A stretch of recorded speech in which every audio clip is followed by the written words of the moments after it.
मैं 30 सालों से बिक्री के क्षेत्र में हूँ और मैंने कम से कम एक बार हर फॉर्च्यून 500 कंपनी को कुछ बेचा है। उन बिक्री में से अधिकांश दसियों मिलियन में रही हैं और मैंने किसी भी बिक्री को सफल बनाने के लिए 10 चरणीय योजना तैयार की है। यह प्रक्रिया आपको बेचना सिखाने में मदद करेगी और चाहे आपको यह पसंद हो या नहीं, आप एक विक्रेता हैं। लोग आपका आकलन करेंगे। वे व्यक्तिगत ब्रांड और आपके उत्पाद के बारे में बिना आपको एहसास हुए निर्णय लेंगे। तो अगर आप 5 मिनट बैठकर मेरी ये सारी मुफ्त जानकारी नहीं सुन सकते, मुझे डर है कि आप इसे नहीं कर पाएंगे। तो बिक्री की प्रक्रिया में शायद 10 चरण होते हैं, जैसे कि एक विक्रेता की तरह कैसे सोचना है, बिक्री कैसे करना है, बंद करना, और फिर चल रही बिक्री, दोहराई गई बिक्री, संदर्भ बिक्री। मैं आपको ये सब सिखाने जा रहा हूं। ये लगभग 10 चरणों के बारे में है, लेकिन वे एक दूसरे में प्रवाहित होते हैं और इस वीडियो के अंत का हिस्सा भी उतना ही महत्वपूर्ण है। इस वीडियो के अंत में जो बिंदु हैं, अगर आप उन्हें नहीं जानते तो आप शुरू में सिखाए जाने वाले हिस्सों को लागू नहीं कर सकते। बिक्री सीखने के लिए आपको धैर्य, धीरज और ध्यान भी सीखना होगा। बिक्री के बारे में जो पहली चीज मैं आपको सिखाना चाहता हूं वह यह है कि कुछ लोग इसे मार्केटिंग कहना पसंद करते हैं। ये उन्हें बेहतर महसूस कराता है। आखिर में ये सब बिक्री के बारे में है, सब कुछ बिक्री के लिए है। अगर आप इसे मार्केटिंग कहकर अपने आप को कूल महसूस कराते हैं तो करें, इससे कोई फर्क नहीं पड़ता। ये लोगों को अपने पक्ष में करने के बारे में है। ये जुड़ने, परिवर्तित करने और दिन के अंत में महसूस करने के बारे में है। कोई भी व्यवसाय जीवित नहीं रह सकता। अगर आप किसी को कुछ नहीं बेचेंगे तो कोई भी व्यवसाय सफल नहीं होगा। अब मैं आपको बिक्री का एक खास प्रकार सिखाने जा रहा हूं। मैं नैतिक बिक्री पसंद करता हूं। मेरी राय में गैर नैतिक बिक्री का एक उदाहरण, और यह चरम लग सकता है, लेकिन मैं नहीं चाहता कि आप इस जाल में फंसे जिसे मैं 99p नियम कहता हूं।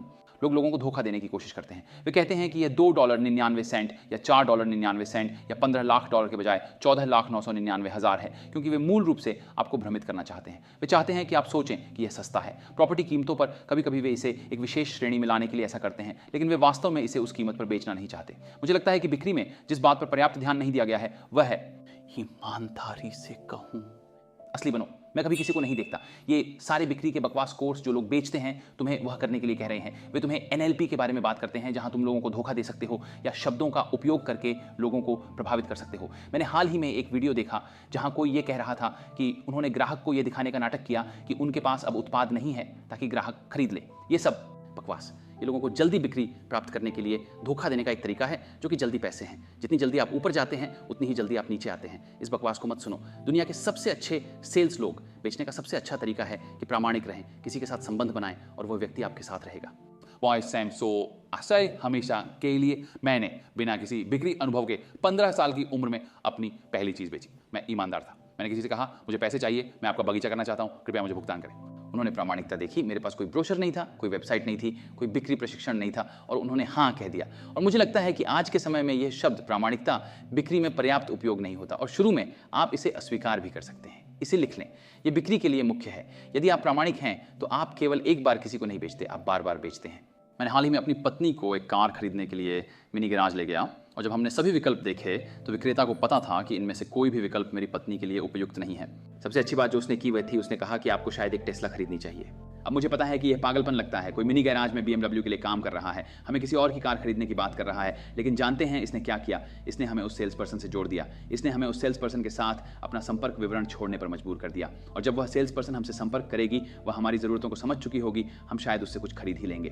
उसने हमें ऐसी चीज़ बेचने की कोशिश नहीं की जिसकी हमें ज़रूरत नहीं थी। मैंने अतीत में बिल्कुल ऐसा ही किया है। जब मैं छोटी थी, मैंने एक कपड़ों की दुकान में पार्ट टाइम काम किया था। किसी ने एक सूट पहना, मुझे पता था कि दुकान उसे बेचना चाहती है, लेकिन मैंने उस व्यक्ति से कहा कि वह उस पर अच्छा नहीं लग रहा है। उस पल से उन्होंने मुझ पर भरोसा किया। मैं वहाँ केवल गर्मियों के लिए काम करता था, लेकिन उन्होंने मुझ पर हमेशा के लिए भरोसा किया। मुझे पता है ये प्रामाणिकता की बात सच में है। मुझे नहीं पता कि आपको कैसे यकीन दिलाऊं, सिवाय इसके कि यह मुझे गरीब से अमीर बना दिया है। और मैं जानता हूं कि आप 1 मिलियन अन्य वीडियो देखने जा रहे हैं, अक्सर वे जो आपसे शुल्क लेते हैं, ये बताने के लिए कि आप लोगों को बेचने के लिए कैसे धोखा देते हैं। इसे अपनी जिंदगी में लागू न करें तो आपके ग्राहकों के साथ लंबे समय तक अच्छे संबंध रहेंगे।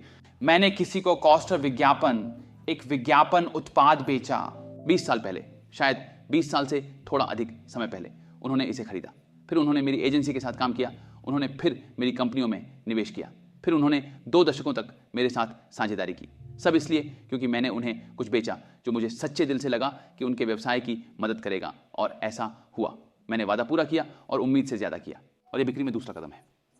जो कुछ भी आप बेचते हैं, आप उसे अधिक देने सक्षम होना चाहते हैं। आप बिक्री में कैसे अधिक देते हैं? आप सुनिश्चित करते हैं कि जो आप बेच रहे हैं आप उसमें विश्वास करते हैं। आप सुनिश्चित करते हैं। उत्पाद के बारे में कोई ऐसी बात नहीं कहते जो सच नहीं है, भले ही कोई आपको ऐसा करने के लिए कहे। अगर आप कहीं काम कर रहे हैं और वे आपको कुछ ऐसा बेचने के लिए कहते हैं जो सच नहीं है, तो यह आपकी व्यक्तिगत प्रतिष्ठा का सवाल है। ऐसा न करें। उस दरवाजे से बाहर निकलें, केवल वही बेचें जो आप पूरा कर सकते हैं। और मैं जानता हूं कि अक्सर बिक्री प्रक्रिया में बेचने के उत्साह में आप उससे अधिक वादा करना चाहते हैं जितना आप सुनिश्चित कर सकते हैं। खैर, फिर इसे 2 भागों में विभाजित करें।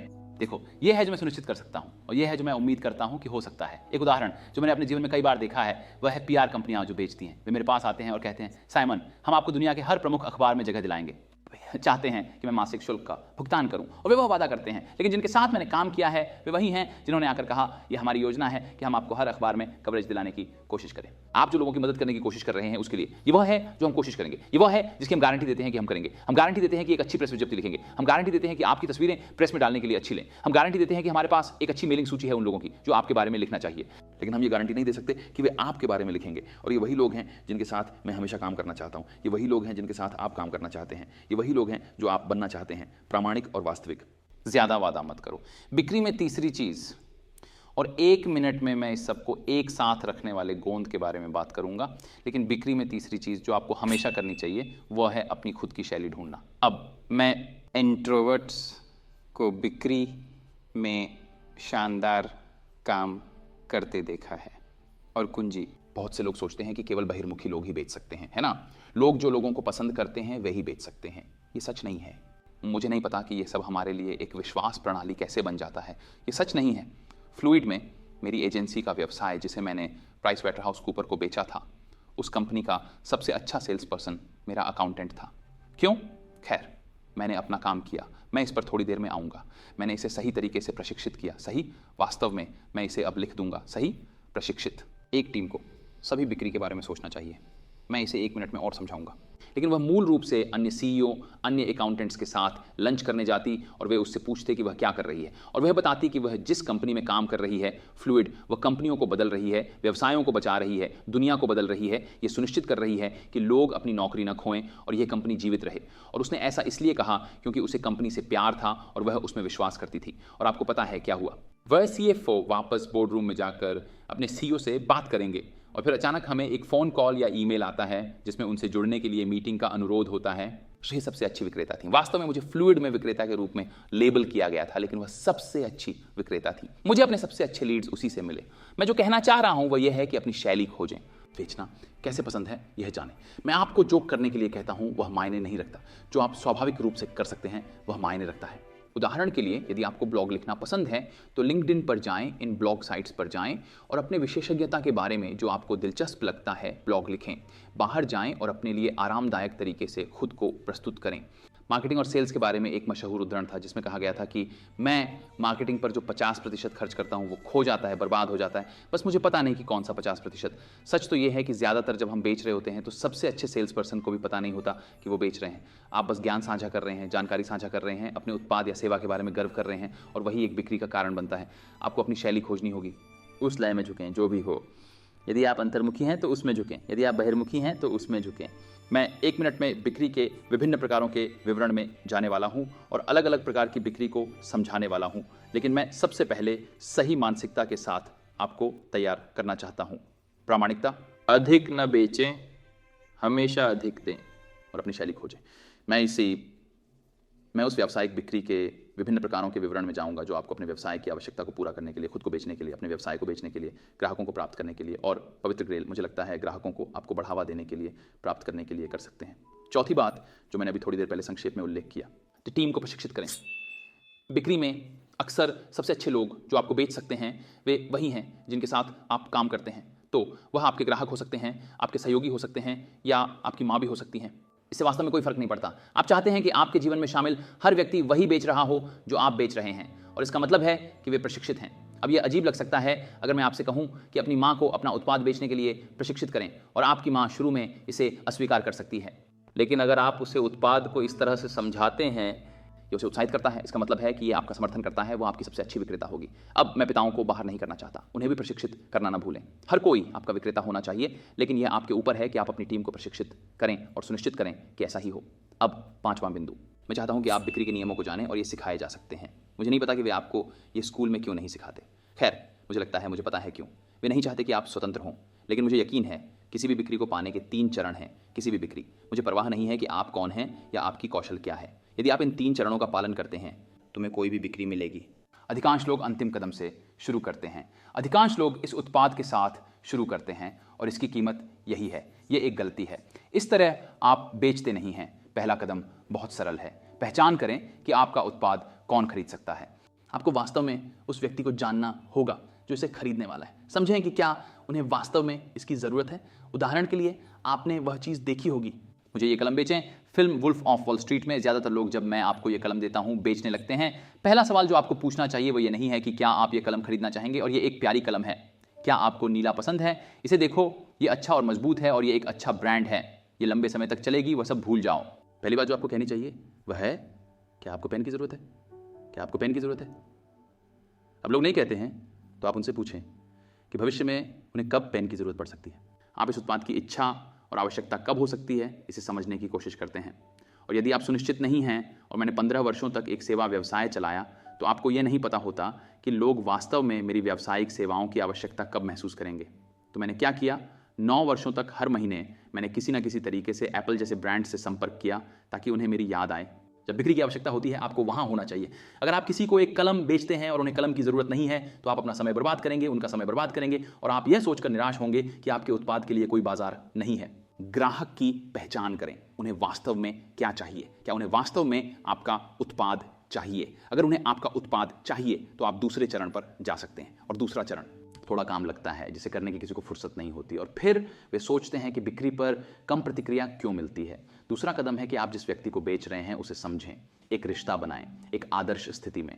तुम उन्हें पसंद करते हो और वे तुम्हें पसंद करते हैं। तुम उन्हें पसंद करना चाहते हो, क्योंकि अगर तुम किसी को कुछ बेचते हो और तुम उन्हें पसंद नहीं करते या वे तुम्हें पसंद नहीं करते तो तुम्हारी जिंदगी एक बुरा सपना बन जाएगी। भले ही उत्पाद के लिए बाजार में अनुकूलता हो और उन्हें एक कलम की जरूरत हो, तुम ऐसी स्थिति में नहीं फंसना चाहोगे जहां उन्होंने तुमसे कुछ खरीद लिया हो और तुम उन्हें पसंद नहीं करते और वे तुम्हें पसंद नहीं करते। विडंबना यह है, या इस पर दूसरा पहलू यह है कि अगर तुमने ये पहले 2 कदम सही तरीके से उठाए हैं, आप जानते हैं उन्हें प्रोडक्ट की जरूरत है, उन्हें आपकी जरूरत है।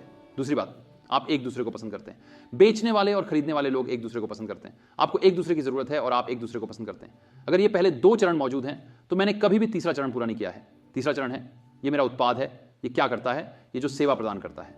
मैं आपको गारंटी देता हूं कि तीसरा कदम पूरा हो जाएगा अगर आप पहले 2 सही कर लेते हैं। मेरे पास ऐसे मामले भी आए हैं जहां क्लाइंट्स ने मुझसे कहा है ये मेरा बजट है, मैं इतना करने के लिए तैयार हूं साइमन। वे मुझे बताते हैं कि अनुबंध कैसे लिखें ताकि तीसरा हिस्सा सही हो। वे मुझे यह भी बताते हैं कि इसकी कीमत कितनी होनी चाहिए। कभी कभी ये मेरी अपेक्षा से अधिक होता है, या उस समय चार्ज करने के लिए आवश्यक था मेरा समर्थन करने के लिए, क्योंकि उन्हें मेरी जरूरत है और उन्हें हमारी सेवा की जरूरत है। वे चाहते हैं कि हम अच्छा करें, वे चाहते हैं कि हम लाभ कमाएं। जब आप इन चीज़ों की पहचान करते हैं तो बिक्री बहुत आसान हो जाती है। अब बिक्री का एक और बहुत महत्वपूर्ण हिस्सा है, लेकिन मैं पहले यह सुनिश्चित करना चाहता था कि आप समझें कि बिक्री एक प्रणाली है। यह एक प्रणाली है, वह प्रक्रिया एक प्रणाली है। अब बिक्री के 3 चरण जो मैंने अभी आपको बताए हैं, मैं तुम्हें स्पष्ट बातें बताने वाला हूं। तुम्हें ऐसे प्रोडक्ट्स की जरूरत है जैसे पाइप ड्राइव, तुम्हें ऐसे टूल्स की जरूरत है जो तुम्हें बिक्री को ट्रैक करने की अनुमति दें। उदाहरण के लिए, जब मैं 9 साल तक उस ग्राहक को बेच रहा था जिसे मैं जीतना चाहता था, तो मुझे हर महीने यह ट्रैक करना पड़ता था कि मैंने क्या किया है। और अगर कोई और आया और थोड़ी देर के लिए बिक्री प्रक्रिया संभाल ली तो मेरे पास एक प्रणाली थी। जैसा कि मैंने पहले उल्लेख किया था, मैं उन्हें एक क्रिसमस उपहार भेजता था, मैं उन्हें एक समाचार पत्र भेजता था, मैं उन्हें एक जन्मदिन की शुभकामनाएं नोट भेजता था, मैं उन्हें कुछ उद्योग समाचार भेजूंगा जो मैंने अभी देखा है कि उनके व्यवसाय को बेहतर बनाने में मदद कर सकता है। मैंने हमेशा उन्हें नहीं बेचा, लेकिन मैं हमेशा उनसे जुड़ा रहा। और आपको ऐसा करने के लिए एक सिस्टम की जरूरत है, जैसे कि पाइप ड्राइव। आपको उन उत्पादों की आवश्यकता है जो आपको यह याद रखने में मदद करते हैं कि आप किससे संपर्क कर रहे हैं, और हमेशा जुड़ने की प्रक्रिया को याद रखें। तो सिस्टम 3 चरण की प्रक्रिया, और फिर यह सुनिश्चित करना कि आपके पास उस प्रक्रिया को करने में मदद करने के लिए उपकरण है। अगला, सूची में 6ठा बिंदु, लाभ उठाना। बिक्री में आपको लाभ उठाने की आवश्यकता होती है। लीवरेज सेल्स मूल रूप से वह जगह है जहां आप शायद एक नई कंपनी, एक नया ब्रांड है, कोई भी अभी तक आपको नहीं जानता है। और अगर मैं एक कंपनी से संपर्क करता हूं, और मुझे यह अनुभव हुआ था जब मैंने फ्लूइड शुरू किया था, तो मैं एक कंपनी को फ़ोन करता था और कहता था, नमस्ते, मेरा नाम साइमन है फ्लूइड से, और मैं आपकी मार्केटिंग में मदद करना चाहता हूं। और वैसे तो उनके पास समय नहीं था, या तो चले जाओ या फ़ोन काट दो। आज कोई अनुभव होगा, है ना। बिक्री में अस्वीकृति एक ऐसी चीज़ है जिसकी आदत डालनी पड़ती है। मुझे आपको बताने की जरूरत नहीं है, लेकिन मेरा मानना है कि लीवरेज के साथ बात यह है कि अगर आप एक ब्रांड नाम या एक ग्राहक को बोर्ड पर ला सकते हैं, और शायद शुरू में आपको कुछ मामलों में इसे मुफ्त में करना होगा, तो आप उस ब्रांड का उपयोग अपने खुद के ब्रांड को ऊपर उठाने में मदद करने के लिए कर सकते हैं। उदाहरण के लिए मेरी कंपनी, हमने CNN को एक ग्राहक के रूप में प्राप्त करने में सफलता हासिल की। ये तब की बात है जब CNN एक अच्छा ब्रांड था। हमने उन्हें एक ग्राहक के रूप में प्राप्त किया और हमने उनके लिए एक बेहतरीन काम किया। और फिर जो हमने किया वो ये था कि मैं फ़ोन करता और कहता, नमस्ते, मैं साइमन स्क्रिप हूँ, मैं एक परियोजना पर CNN के साथ काम कर रहा हूँ। मैं जानना चाहता था कि क्या मैं आकर आपकी कंपनी के बारे में बात कर सकता हूँ और हम आपकी मदद के लिए क्या कर सकते हैं। तो अचानक, और ये 10 साल पहले की बात है, CNN तब एक अधिक सम्मानित ब्रांड था। उस समय CNN का नाम हमें अन्य लोगों के साथ दरवाजे के अंदर जाने की अनुमति देता था। ये एक नाजुक मामला है क्योंकि मैं नहीं चाहता कि आप झूठ बोलें, लेकिन मैं चाहता हूं कि आप देखें कि आपने जो किया है और जो आपके पास है उसका लाभ कैसे उठाना है। अब CNN को ग्राहक के रूप में प्राप्त करने के लिए हमें उनके लिए मुफ्त काम करना पड़ा, इसलिए कभी कभी यह लाभ में निवेश होता है। आपको लाभ में निवेश करने की आवश्यकता होती है। अब बेशक आपको उस ग्राहक के लिए भी अच्छा काम करना होगा, क्योंकि अगर वो फिर मैं CNN जानता हूं या मैं CNN में जॉन को जानता हूं और वो जांचते हैं तो प्रतिष्ठा महत्वपूर्ण है। इसलिए सुनिश्चित करें कि आपकी प्रतिष्ठा सही है, लोगों के लिए अच्छा काम करें। लेकिन मुझे लगता है कि लाभ उठाना पूरी तरह से ठीक और सामान्य है। ये लोगों की मदद करने का एक अच्छा तरीका है जिससे वे आपकी पहली वाक्य सुनकर आपसे जुड़ सकें। अगर आप एक बड़े ब्रांड के लिए काम कर रहे हैं तो वे सोचते हैं ठीक है, आप एक अच्छी कंपनी होनी चाहिए, इसलिए बिक्री में लाभ उठाएं। सूची में 7वां है कि उत्पाद मत बेचो, उत्पाद का परिणाम बेचो। बहुत से लोग जब कुछ बेचने जाते हैं तो आपको बताते हैं कि वे कौन सा उत्पाद चाहते हैं। उत्पाद का उपयोग करने पर आपको जो परिणाम मिल सकता है उस पर ध्यान केंद्रित करने के बजाय, उदाहरण के लिए मैंने पहले इस पर जो शब्दावली का उपयोग किया है वह है सिजल बेचना, स्टेक नहीं। सही है, तो आप असली स्टेक नहीं बेचते, वहाँ लाखों स्टेक्स हैं। स्टेक की भावना बेचें। अगर आप हग एंड अस जैसे विज्ञापनों को देखें तो वे आपको सामग्री के बारे में नहीं बताते, क्योंकि अगर वे करते तो शायद आप वह चीज़ नहीं खाते। इसलिए वास्तव में आप जो कर रहे हैं, वे जो करने की कोशिश कर रहे हैं, वह भावना है। जब आप आइसक्रीम खाते हैं, ओह प्यार और रोमांस, आप किसी खूबसूरत के साथ हैं, वे एक भावना बना रहे हैं, है ना। एप्पल भी ऐसा ही है। एप्पल, कौन सा इंटेल प्रोसेसर एक एप्पल में है, क्या आप मुझे बता सकते हैं? किसी को कोई परवाह नहीं है, है ना, क्योंकि वे एक भावना बेच रहे हैं। आपको एक भावना बेचने का तरीका सीखना होगा। अब मैं 1 मिनट में एक और बिंदु पर आने वाला हूं जो कहानी कहने के आसपास है, लेकिन मैं चाहता हूं कि आप समझें कि कोई भी उत्पाद, जो कुछ भी आप बेचते हैं, वह भावना के बारे में है। तो जब मैं द्रव बेच रहा था, मैं ये नहीं बेच रहा था कि हम दुनिया की सबसे अच्छी मार्केटिंग कंपनी हैं। मैं इस बात पर जोर दे रहा था कि हम अपने ग्राहकों के लिए परिणाम प्राप्त करने की परवाह करते हैं। हम अपने ग्राहकों की सफलता पर गर्व करते थे। मैंने यह नहीं बताया कि हमने ईमेल मार्केटिंग, SEO किया और वेबसाइट बनाई और प्रतियोगिताएं और मार्केटिंग अभियानों, विज्ञापन और बिलबोर्ड बनाए। किसी को भी उन चीज़ों की परवाह नहीं है, और यही कारण था कि हम उन्हें हरा सके, क्योंकि हम परिणाम बेच रहे थे। हम स्टिक नहीं बल्कि सिजल बेच रहे थे। ऐसे कई उदाहरण हैं जहां ब्रांड्स ने ऐसा करके वास्तव में अच्छा किया है। उदाहरण के लिए लिंक्डइन ये बेचता है कि आप उस प्लेटफॉर्म पर नौकरी प्राप्त कर सकते हैं, आप उस प्लेटफॉर्म पर अपनी पहचान बना सकते हैं। वे वास्तव में आपको यह नहीं बताते हैं, ठीक है, वहां एक लाइक बटन है और एक टिप्पणी बटन है, और आप वास्तव में लोगों को अंदर DM कर सकते हैं। ये सब मायने नहीं रखता, ये सिर्फ उत्पाद के एक हिस्से के रूप में है। ये वही है जो उत्पाद आपको देता है, जो लोगों को महत्वपूर्ण लगता है। इसलिए सिजल बेचना सीखें। आपके उत्पाद के लिए सिजल क्या है, मुझे टिप्पणियों में बताएं।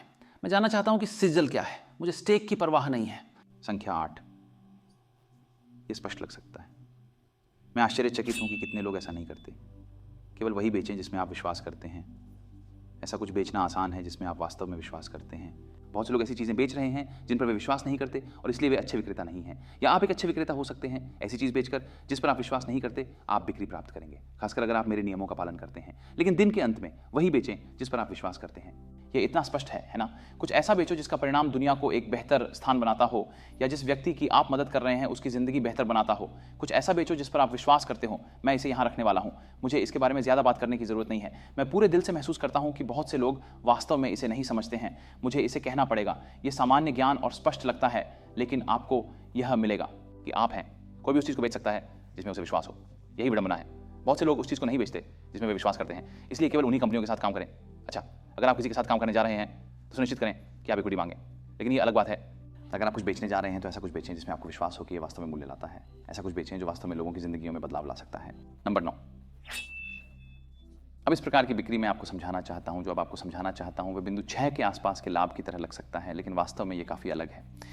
बेचने के कुछ बेहतरीन तरीके। क्या दूसरे लोग आपके लिए बेच रहे हैं?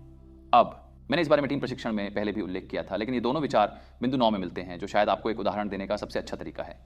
ये एक ब्रांड है जिसे मैं वास्तव में पसंद नहीं करता, लेकिन वे इसे काफ़ी अच्छी तरह से करते हैं। मैकडॉनल्ड्स ने ओलंपिक को प्रायोजित किया, ठीक है, तो ओलंपिक को एक ब्रांड के रूप में उपयोग करके उस प्रकार की प्रेरणादायक उत्साह, समुदाय टीम, सब कुछ जो ओलंपिक इतनी अच्छी तरह से करता है, मैकडॉनल्ड्स इसका लाभ उठाता है, वे इसे प्रायोजित करते हैं। और मुझे लगता है कि ब्रांड, लैब और टीम की बिक्री इस ब्रांड के साथ होती है। भागीदारी मॉडल आपके उत्पाद को बेचने का एक शानदार तरीका हो सकता है। इसीलिए यदि आप कुछ बेचना चाहते हैं, आप खुद को उस ब्रांड के साथ संरेखित करने के लिए देख सकते हैं। तो बस इस वीडियो से पहले मैंने लिक्विड डेथ के साथ फ़ोन कॉल किया था, जो एक नया पानी का ब्रांड है। मुझे अभी तक नहीं पता कि हम उनके साथ साझेदारी करेंगे या नहीं, लेकिन हम मूल रूप से एक दूसरे के ब्रांड्स का लाभ उठा सकते हैं। उनके पास एक संदेश है जिसे वे दुनिया में फैलाना चाहते हैं, और हमारे पास भी एक संदेश है जिसे हम दुनिया में फैलाना चाहते हैं, और हमारे दो ब्रांडों को एक साथ रखना बहुत शक्तिशाली हो सकता है। मुझे नहीं पता कि यह इस वीडियो के प्रकाशित होने तक होगा या नहीं, लेकिन मैं आपको कुछ सिखाने की कोशिश कर रहा हूं। ब्रांड साझेदारियां, ब्रांड संरेखण बेहतरीन तरह से बिक्री में बहुत प्रभावशाली है। और अगर मैं कहता हूं कि मैं ओलंपिक को प्रायोजित कर रहा हूं या मैं टेनिस को प्रायोजित कर रहा हूं, और शायद ये बहुत ज़्यादा पैसा लगता है, लेकिन आप सिर्फ, भले ही ये आपका स्थानीय फुटबॉल क्लब हो, अगर आप जाकर अपने स्थानीय फुटबॉल क्लब का समर्थन करते हैं, जाकर उनकी सभी समस्याएं हल करें, होर्डिंग्स, और अगर आप एक बढ़ई हैं तो शायद वे आपको होर्डिंग मुफ्त में दे देंगे, लेकिन आप खुद को संरेखित करते हैं, मैं अपनी स्थानीय फुटबॉल टीम का समर्थन कर रहा हूं। आप अपने मूल्यों को उनके मूल्यों के साथ संरेखित करते हैं, आप इन साझेदारियों के माध्यम से एक दूसरे को उठाते हैं। मैं इसे 1+1 11 के बराबर कहता हूं। यह बेचने का एक कम उपयोग किया गया तरीका है।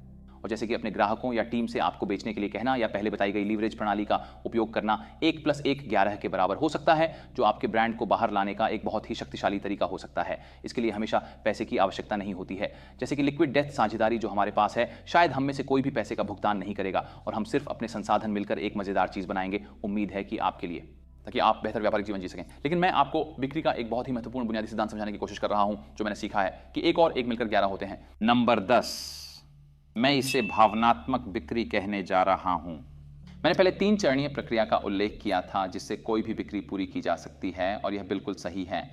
बेचने का एक बहुत ही नाजुक और शक्तिशाली तरीका है, जिसे समझाना मेरे लिए मुश्किल है, लेकिन इसे समझने का सबसे अच्छा तरीका यह है कि लोग इंसान हैं। और एक उदाहरण है, हाल ही में मैंने अपनी किताब दैट्स योर ड्रीम को अमेजन पर लॉन्च किया। ये प्री सेल है। जिस दिन हमने लॉन्च किया, उसी दिन हम अमेजन पर नंबर 1 पर पहुंच गए, नंबर 1। और अभी तक किसी ने भी इस किताब को नहीं पढ़ा है, किसी ने इसकी समीक्षा भी नहीं की है। अब ज़्यादातर किताबों को बिकने से पहले बहुत सारी समीक्षाओं की आवश्यकता होती है, जैसे कि उत्पादों की। हमारी उस किताब पर कोई विचार नहीं है, कोई नहीं, और ये अमेजन पर नंबर 1 है। क्यों? क्योंकि मैंने एक ऐसा तरीका इस्तेमाल किया जिसे आप तभी इस्तेमाल कर सकते हैं जब आप वास्तव में इसे महसूस करते हैं, और वह है भावनात्मक सेल। इसलिए ये कहने के बजाय कि मेरी किताब आपको ये सिखाएगी, मेरी किताब अद्भुत है, वैसे मुझे लगता है कि यह है, ये कृपया इसे खरीदें।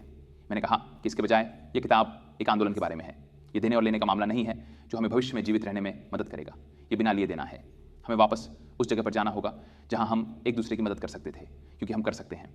अगर आप यह किताब खरीदते हैं, आपको मेरी सारी जानकारी मुफ्त में नहीं मिलने वाली है। अगर आप इस किताब को मेरी सारी जानकारी मुफ्त में पाने के लिए खरीद रहे हैं, तो इसे ना खरीदें। मेरी जानकारी इस YouTube चैनल पर मुफ्त में उपलब्ध है। आप अभी इस YouTube चैनल को सब्सक्राइब कर सकते हैं और मेरी सारी जानकारी मुफ्त में प्राप्त कर सकते हैं। आपको कुछ भी खर्च नहीं करना पड़ेगा। मेरी जानकारी मुफ्त में पाने के लिए किताब ना खरीदें, मिशन का समर्थन करने के लिए किताब खरीदें। मैं चाहता हूं कि अधिक लोग जानें।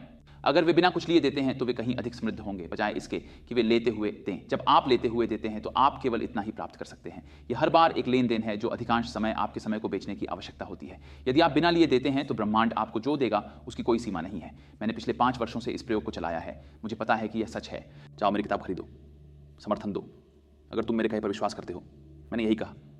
हजारों लोगों ने किताब खरीदी, क्योंकि ये किताब खरीदने के बारे में नहीं है, ये एक मिशन का समर्थन करने के बारे में है, भावनात्मक बिक्री। मुझे लगता है कि एलन मस्क भावनात्मक बिक्री करते हैं लगभग सभी उसके व्यवसायों में। वो ऐसा है जैसे टेस्ला खरीदो क्योंकि यार हमें कुछ तो करना है ग्रह बचाने के लिए। जानते हो, टेस्ला खरीदो क्योंकि मैं अन्य कार कंपनियों को पछाड़ रहा हूँ, मैं उनसे अधिक मूल्यवान हूँ। मुझे नहीं लगता कि वह अब एक कार कंपनी के रूप में है, लेकिन अवधारणा यह है कि वह ऐसा है। बेचना, अपनी कार बेचें ताकि ग्रह को बचाया जा सके। मेरी कार अब खरीदें इससे पहले कि यह बाजार में आए, और चलो उन भयानक कार कंपनियों का मुकाबला करें जिन्होंने हमें वर्षों और वर्षों तक पेट्रोल कारें बेची हैं। ये वास्तव में प्रामाणिक होना चाहिए। जैसे भावनात्मक बिक्री सबसे कठिन बिक्री में से एक है, क्योंकि इसे वास्तव में सच्चा होना चाहिए। अन्यथा लोग इसे तुरंत समझ जाते हैं और फिर आप फंस जाते हैं। आप अपने व्यक्तिगत ब्रांड को नष्ट कर देते हैं, आप अपने व्यवसाय को लंबे समय तक नष्ट कर देते हैं, कोई वापस नहीं आता। ये सच्चा होना चाहिए। लेकिन अगर आप इसे सही तरीके से करते हैं तो ये बहुत शक्तिशाली है। मैंने एक शानदार क्लिप देखी है। डॉन ड्रेपर कोट कैरोसेल बेचते हैं, जो कि एक नकली दृश्य है, लेकिन ये वास्तव में हुआ था, और जो वे शानदार तरीके से करते हैं। और क्लिप नीचे है। इस वीडियो के अंत में इसे देखें। वह स्लाइड शो करता है कंपनी को ये समझाने के लिए कि उन्हें उत्पाद खरीदने के लिए उसकी कंपनी का उपयोग क्यों करना चाहिए। और उस स्लाइड शो में वह अपनी तस्वीरें दिखाता है जिसमें वह अपने बच्चों के साथ सोफे पर बैठा है, थोड़ा अस्त व्यस्त लग रहा है, बस अपने आप के साथ सच और प्रामाणिक हो रहा है। और वीडियो के अंत में जब आप इसे देखेंगे, मेरा मतलब है मैं रोया, आप भी रोएंगे। द इमोशनल सेल के बारे में भी है कि आप खुद को कैसे दिखाते हैं, क्यों आप वो काम कर रहे हैं, वास्तव में कमज़ोर होने की भावना, खुला रहना, दर्द महसूस करना, लोगों को दिखाना कि आप असली और सामान्य और ईमानदार हैं, और क्यों आप कुछ ऐसा कर रहे हैं जो आपसे बड़ा है। अगर आप ये इमोशनल सेल कर सकते हैं तो मुझे लगता है कि ये सबसे शक्तिशाली में से एक है। मेरा मानना है कि मेरे पुस्तक का बिना किसी समीक्षा के प्री सेल में अमेजॉन पर नंबर 1 पर पहुंचना अद्वितीय है। इस तकनीक की वजह से हाँ, और मैं तकनीक शब्द का सावधानीपूर्वक उपयोग करता हूँ। ये कोई चाल नहीं है, इसे वास्तविक होना चाहिए। ये चाल नहीं हो सकती। बिक्री के बारे में यही बात है जिसे लोग सही ढंग से नहीं समझाते। बिक्री लोगों को धोखा देने के बारे में नहीं है। बिक्री उन्हें सच्चाई, कहानी और उनके लिए इसके महत्व को बताने के बारे में है। अगर यह उनके लिए मायने रखता है तो वे इसे खरीदेंगे। तो ये थे बिक्री के 10 बिंदु। मैं अब आपको कुछ और बातें बताने जा रहा हूँ जो कि वास्तव में बिंदु नहीं है लेकिन बहुत महत्वपूर्ण है। कृपया कृपया कृपया सीखें कि बिक्री वास्तव में किस बारे में है। ये प्रामाणिक होने के बारे में है, ये आपके आसपास एक टीम होने के बारे में है, ये समुदाय के बारे में है, ये उद्देश्य होने के बारे में, प्रामाणिक होने के बारे में। सभी ये बातें बिक्री में घटित होनी चाहिए। लेकिन कुछ वास्तव में दिलचस्प बातें हैं। मुझे पता है कि कभी कभी आपको बिक्री में अलग दिखना पड़ता है, इसलिए आपको पीआर और मार्केटिंग और अन्य ब्रांडों जैसे उपकरणों का लाभ उठाना होगा। एक उदाहरण के रूप में मैंने हाल ही में रोरी सदरलैंड की एक कहानी सुनी और यह इस बारे में है कि कैसे उनसे एक डिशवॉशर कंपनी ने पूछा कि वे अधिक डिशवॉशर कैसे बेच सकते हैं। और एक बात जो सामने आई थी वो ये थी कि खैर हर किसी के पास 2 डिशवॉशर क्यों नहीं है। और जब मैंने पहली बार आपसे कहा कि आपके पास 2 डिशवॉशर होने चाहिए तो शायद आप मुझे पागल समझे। और जो वास्तव में दिलचस्प था, और मैंने इसे कई बार बिक्री प्रक्रिया में देखा है जिसमें मैं शामिल रहा हूँ। बॉक्स के बाहर सोचने से ब्रांड्स आपसे ज़्यादा प्यार करते हैं, लोगों की मदद करते हैं, चीज़ों को आजमाएं। मैंने ट्विकनहैम में एक सीढ़ी खरीदी जो 5 मंजिला ऊंची और शीशे से घिरी थी। ये अच्छा पीआर था और मैंने अब उस सीढ़ी मंच का निर्माण किया ताकि समुदाय की मदद की जा सके। आप उस सीढ़ी के नीचे जा सकते हैं, डोरबेल दबाएं और अपने सपने को डोरबेल पर प्रस्तुत करें। हम इसे 4.5 मिलियन लोगों तक मुफ्त में पहुंचाएंगे ताकि आपकी मदद की जा सके। अब भी उन चीज़ों की बातें और रॉरी के साथ ये चीज़, ये वास्तव में दिलचस्प था। उन्होंने कहा कि जब डिशवॉशर कंपनी उनके पास आई तो उन्होंने बात की कि क्यों ना हम सभी से 2 डिशवॉशर खरीदने के लिए कहें। और बेशक कंपनी शुरू में ऐसा थी, लोग 2 डिशवॉशर क्यों खरीदेंगे। खैर ये पता चला है अगर आपके पास 2 डिशवॉशर हैं तो आप एक का उपयोग कर सकते हैं।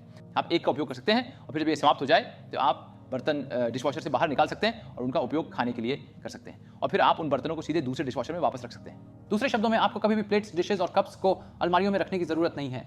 ये कुछ ऐसा है जो मुझे व्यक्तिगत रूप से करना पड़ता है। मैं अमीर हूं और मेरे पास सिर्फ एक ही डिशवॉशर है। मैं कितना बेवकूफ़ हूं। लेकिन आखिर में उन्होंने 2 डिशवॉशर खरीदने की अवधारणा को बढ़ावा देने के लिए कोई अभियान नहीं चलाया। शायद ये पागलपन है, लेकिन मुझे ये अनोखा विचार, ये जंगली आइडियाज़, ये जंगली सोच वास्तव में पसंद है। ट्विकनहैम में एक सीढ़ी खरीदो और इसे एक ड्रीम फैक्ट्री में बदल दो। पागलपन। 2 डिशवॉशर के मालिक बनो। पागलपन। आपको बिक्री में पागलपन जोड़ना होगा, चाहे वह पीआर के दृष्टिकोण से हो, मार्केटिंग के दृष्टिकोण से हो, या सौदों को प्राप्त करने और ग्राहकों से जुड़ने के लिए। पागल बनो। बेचने की प्रक्रिया का आनंद लें, मजा करें, हंसें, हास्य, ये सारी बातें आपकी बिक्री में मदद करेंगी। तो जाओ और हंसो। इस चैनल को सब्सक्राइब करें। आप इस वजह से अधिक लोगों के सपने सच होते देखेंगे, क्योंकि बिक्री से अधिक कोई और कारण नहीं है। अब मैं कुछ चिकन खाने जा रहा हूं। अलविदा।